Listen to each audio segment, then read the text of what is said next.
Gribēju jums pajautāt par jauno sezonu šovam Dziedošās ģimenes. Kā viņi atšķirsies no visām iepriekšējām?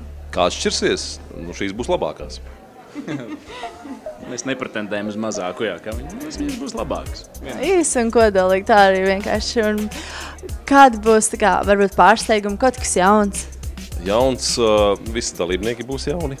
Jā, cik es zinu, vadītāji būs jauni. Jā, žūrija būs daļēji... Arī gandrīz jauna. Jauni viņi būs visi, bet daži cilvēki būs citi, jā.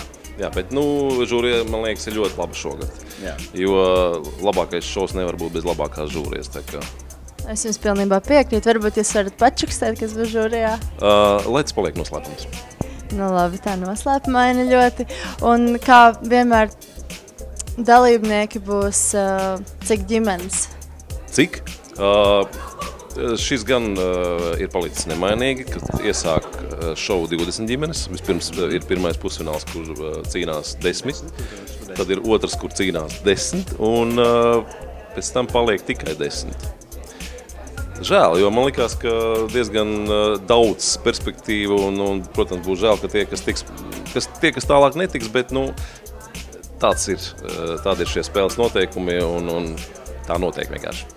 Kā vienmēr būs balsošana no skatītāju puses un arī žūrijas vērtējums, vai ne? Tieši tā. Un vislielākais, protams, kā parasti tas ir jūsu skatītāju rokās.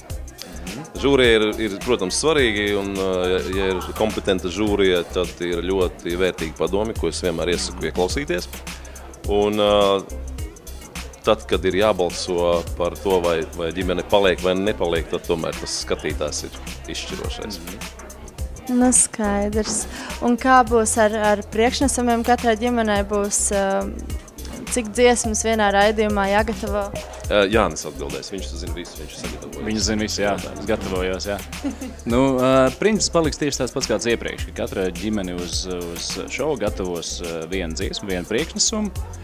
Un, jā, tas ir tieši tāpat, kā tas notika iepriekšējos 3 raidījumos, tas ir faktiski bez izmaiņām. Protams, tas, kad ģimenēm gatavojoties, tas nebūs tik vienkārši, ka ģimene pati varēs pieņemt lēmumu par kuru dziesmu, jo tas, šovu veido daudz cilvēku, un dziesma noteikti tiks palīdzēt izvēlēt pati labākā, kādu vien tā ģimene spēja nodziedāt. Viena daļa būs šī dziedāšanas daļa, otra daļa būs tā vizuālā daļa, kā tas izskatīsies, kā pasniegs dziesmu, kā pasniegs priekšnesumu, un viss ar galveno domu, lai skatītājiem būtu interesanti un lai tas produkts un tas ko rādīs ģimenes, būtu kvalitatīvi. Un sagatavojot šo priekšnesumu, kā būs ar palīdzību tā kā no veidotājiem šovu, vai būs kaut kādi vokālie pedagogi vai kaut kādas horeogrāfu palīdzības?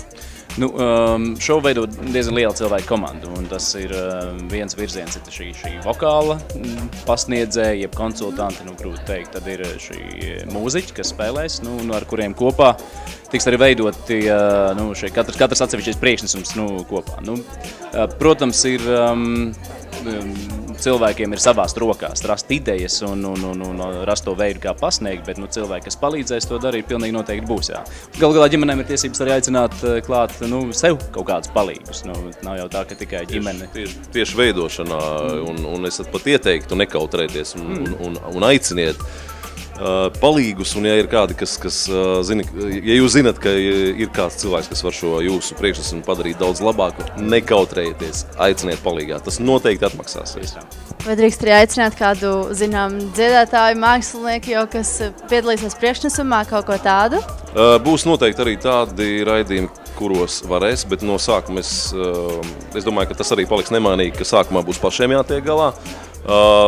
Cik pašiem īstenībā, Jānis jau pieminēja, tur būs ļoti laba mūziķu komanda, kas visus šos gadus spēlē pavadījumus, bet ģimene var, ja viņi arī ir spējīgi nospēlēt visu arī saviem spēkiem, neizmantojot mūziķu pakalpojums, ja? Tas būs, tas atļauts, un tas arī īstenībā ir pluss, ja viņi to var izdarīt ļoti labā līmenī. Bet nedrīkst nākt uz šo pasākumu kā uz atpūti. To es arī esmu dzirdējis arī pagājušajā gadā. Es dzirdēju, kad žūrijā sēdēju, ka mēs nākam, mēs jauki pavadām laiku, mēs šeit atpūšamies. Es saku, tad jūs drīz vien brauksiet mājās. Un ņemiet šo vērā, ja jūs tā brauksiet uz šo pasākumu nevis kā uz tādu smagu atbildīgu darbu, bet uz kā atpūtu, tad drīz jums tā atpūta būs ļoti lielā daudzumā. Nu, labi, paldies liels jums par interviju. Tad novēlu jums visu to labāko, lai viss izdodās šovā un vadīšanā, un tad visu to labāko jums. Jā, paldies!